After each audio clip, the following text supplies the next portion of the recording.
नमस्कार, मेरा नाम सौरभ शर्मा है और आप देख रहे हैं एलआर भारत।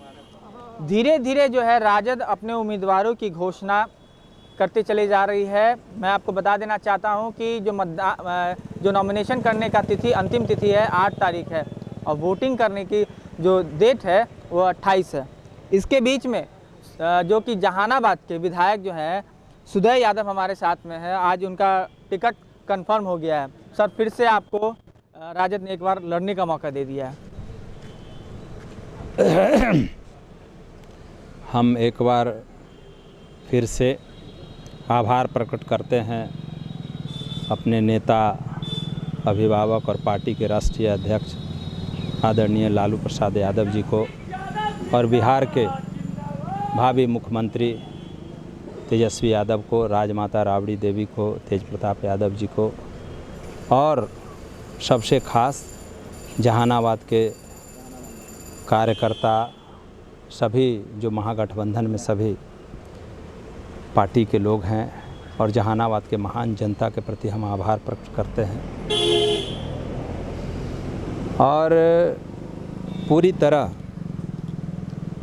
जिस तरह हम अपने नेता तेजस्वी यादव के नेतृत्व में सरकार के खिलाफ उपचुनाव जीत के आए थे, हम अपने पिता मुद्रिका सिंह यादव के निधन के बाद उसी जोशो खरोश के साथ हम फिर जहानाबाद की सीट को अपने नेतृत्व की झोली में देने का काम करेंगे, जीत के। नहीं, इस बार कयास जिस तरीके से सीट का चयन किया जा रहा था तो एक लंबा टाइम लिया जा रहा था महागठबंधन की ओर से। महागठबंधन में जिस तरीके से खटास दिखने को मिला, वीआईपी पार्टी के मुकेश सहनी प्रेस कॉन्फ्रेंस के बीच में आकर उन्होंने कहा कि मेरे पीठ में खंजर घोंपने का काम किए हैं तेजस्वी यादव। देख लीजिए, ये सब कोई बात नहीं है।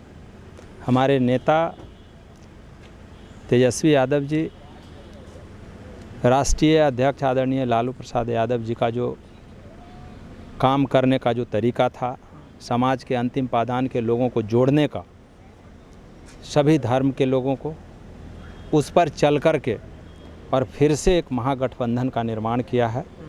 वह महागठबंधन बिहार के सिंहासन तक पहुंचाने का काम करेगा। इसी उम्मीद के साथ हम लोग चुनाव मैदान में जा रहे हैं। तेजस्वी यादव के नेतृत्व में यह चुनाव होना है, महासंग्राम होना है जो लोकतंत्र का है। इसको लेकर के एक तरफ से जो एनडीए की अगर बात कर ली जाए तो एनडीए में देखिए चिराग पासवान ने अपना रास्ता खुद अपना लिया है। उन्होंने कहा कि अकेले चलो का नारा लगा कि हम अपने बिहार की सियासत तक पहुंचेंगे, क्योंकि इस तरीके से तमाम जो इस खबरें जो आती रही एनडीए और यूपीए में इस तरीके से आती रही, उस पर क्या कहिएगा? देख लीजिए, ये मतलब कोई जैसे कल तक हो रहा था, सबसे पहले हमारे नेता आदरणीय तेजस्वी यादव जी ने महागठबंधन का सीट शेयरिंग का अनाउंस किया और उसके बाद आज भी मतलब एनडीए का जो ये है वो साफ नहीं हुआ है। कोई न कोई इधर कोई उधर, सब लोग अपने आप को, जो लोग हमसे अलग होके गए थे, मांझी जी, उपेंद्र कुशवाहा जी, या फिर सब लोग अपने आप को असहज महसूस कर रहे हैं। अभी कहीं कोई लग रहा है उन लोगों के हम गलती कर चुके हैं। एकदम गलती कर चुके। जो बातें आ रही है उसमें यही दिख रहा है कि हम सही जगह पे थे और फिर भूल करके और फिर उसी जगह पे चले गए जहाँ से पूरी तरह बिहार अंधकार में था, बेरोजगारी के इशू पे, बलात्कार के इशू पे। आपने बताया कि भाई उन्होंने गलती कर दिया। अगर सरकार बनाने में अगर विधायकों की ज़रूरत पड़ेगी, वो जो आपको छोड़ के गए हैं वो आपको समर्थन करेंगे कि नहीं? देख लीजिए, समान विचारधारा अगर उनको लगेगा कि हमसे गलती हो गई, बिहार को हमारी ज़रूरत है, तेजस्वी यादव के नेतृत्व वाली सरकार को ज़रूरत है ना, तो वो स्वतः इनको समर्थन करेंगे। एक तो तरफ से सहनी कह रहे हैं कि मेरे पीठ में खंजर घोंपने का काम किए हैं तेजस्वी यादव। देख लीजिए, वो उनकी मन की बात नहीं है। वो जैसा लगता है कि कहीं ना कहीं से प्रायोजित होकर इस तरह की बातें करते हैं, तो ये बात नहीं है। हमारी पार्टी और हमारे नेता सब लोगों का सम्मान करते हैं, है ना। कहीं कोई भेदभाव नहीं है। आपने देखा होगा प्रेस कॉन्फ्रेंस में ही हमारे नेता आदरणीय तेजस्वी यादव ने कहा कि 144 सीट जो हमारे पास बचा है उसमें हम वीआईपी और इनको झारखंड मुक्ति मोर्चा को हम सम्मानजनक बात करके उसको अथी करेंगे। तो इसमें कहीं कोई अलग होने की बात ही नहीं थी।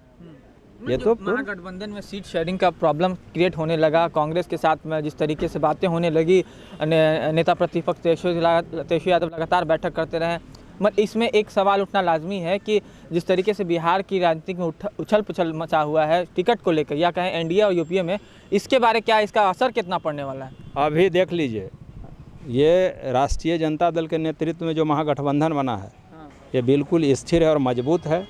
इसके विपक्ष में जो एनडीए का गठबंधन है वो कहीं स्थिर नहीं है और चुनाव में कहीं टिकने वाला नहीं है। नीतीश कुमार जिस तरीके से तो कह रहे हैं कि अब बिहार में सरकार सुशासन की सरकार बनने वाली है, विपक्ष जिस तरीके से हवा दे रहा है तमाम बातों को, उस पर क्या कहेंगे आप? ये तो बिहार की महान जनता जान चुकी है कि कैसा सुशासन की सरकार है ना, कैसा सुशासन का सरकार है।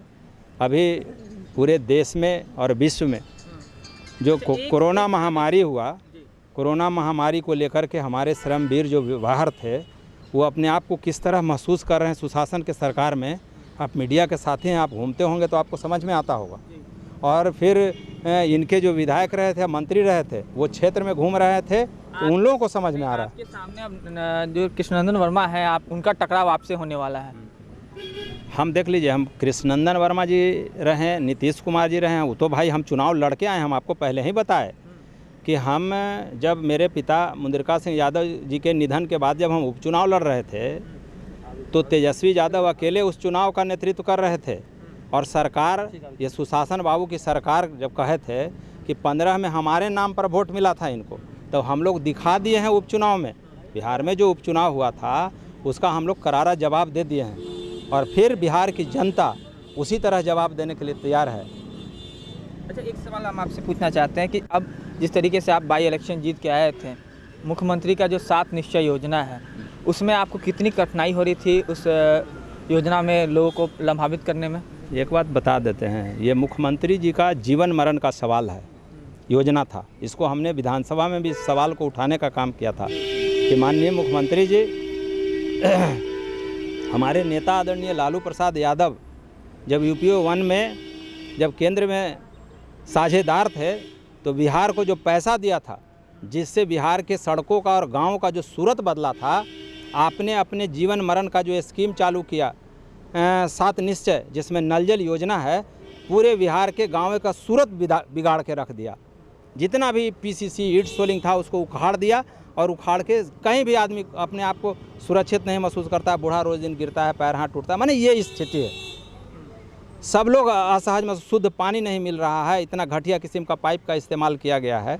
तो ये सारी बातें हैं और सब जनता पूरी तरह समझ रही है। इनके 7 निश्चय का पोल इस चुनाव में खुलने वाला है। अच्छा, एक सवाल कर लेते हैं आपसे कि इस बार आपकी जीत सुनिश्चित किस तरीके से होगी? क्या कुछ बदलाव करने जा रहे हैं? क्योंकि आप प्रचार प्रसार में जिस तरीके का कोरोना काल चल रहा है, कैसे आप करने वाले हैं? देख लीजिए, हमारे नेता अभी जो पूरे बिहार के आवाम के सामने जो एक मेजर समस्या है, चूँकि हमारा प्रदेश पूरे देश के सभी राज्यों में माने सबसे युवा प्रदेश है, इसके सामने सबसे बड़ी जो चुनौती है वह ये चुनौती है जो हमारे यहाँ बेरोजगार हैं, शिक्षित बेरोजगार हैं, उसके रोजगार का सबसे बड़ा चुनौती है। हमारे नेता आदरणीय तेजस्वी यादव ने आपको प्रेस के माध्यम से बताया कि हम जैसे ही सरकार में आवेंगे, पहला कैबिनेट के मीटिंग में हम यहाँ 10 लाख लोगों को रोजगार देने का काम करेंगे। यही हमारा।